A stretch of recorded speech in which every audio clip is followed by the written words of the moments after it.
Anong nasa isip mo ngayon na preparing for the first? Ang nasa isip ko ngayon ay sana manalo sa laban sa 24. Sa laban natin ay Jordan. Kilala mo ba yung kalaban mo? Nakita mo na yan? Ang hindi ko po nang sure na nakita ko po siya nung naglaro kami sa Jordan kasi parang parehang pangalan. Pero hindi ko lang sure kung siya ba talaga yun. Ang ilang tournament mo na to sa labas ng Pilipinas?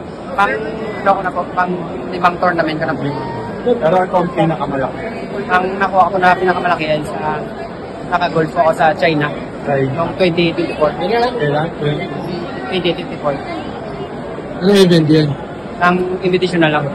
Invitation. Ano ilang taong ka na? Ang tawag ko ngayon ay 16.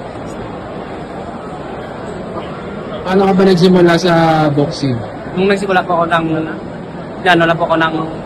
nung mga pinsan, mga tito, dahil sa bloodline talaga namin na maging boksingero, tsaka mga national din dati. Sa Bago City ka, di ba? Alam natin, puro champion yung manggagaling sila Unyok Velasco, di ba? Anong nalibis? Naikot through yung Velasco and Unyok Velasco, tsaka yung tito ko po, Sino tito mo? Isidro Visira, Olympian. Okay. Di may pressure yan. Kailangan manalo ka rin lagi. Sipagan ko po na manalo. Sa kanila ka na, sa tito mo, ikaw na pusong mag-boxing? Nung tuto po ako dun sa lolo ko po. Lolo mo? Pero tinuruan po ako na mag-boxing. Tapos, eventually, naano mo na rin, na-absorb mo na rin yung ano. Ang kaunti-unti po tayo, kaunti-unti na natutunan po ako ng boxing dahil na binisik na po ako ng lolo ko at saka nung bandang uli, pinartner po ako at saka doon simula. Anong edad yan? Ang nag-start po ako ng boxing ay 7 years old po ako. Ngayon na 16 na ako. 7 years old. Ilang edad mo nung unang tournament mo? Nung unang tournament po ay nasa 12 years po ako. Boy pa yung lolo? Ang patay na po.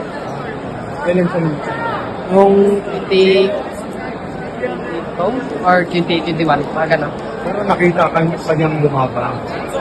Hindi na po. Dad, educate mo kung ako. Sana manalo po. Leymar, gaano ka kakumpiyansa na makakuha ka na medal? Ang sa palagay ko ay yan sana naman ako dahil sa training ko tsaka pagsisipagan ko pa para makakuha ng gold medal yan para sa pamilya ko.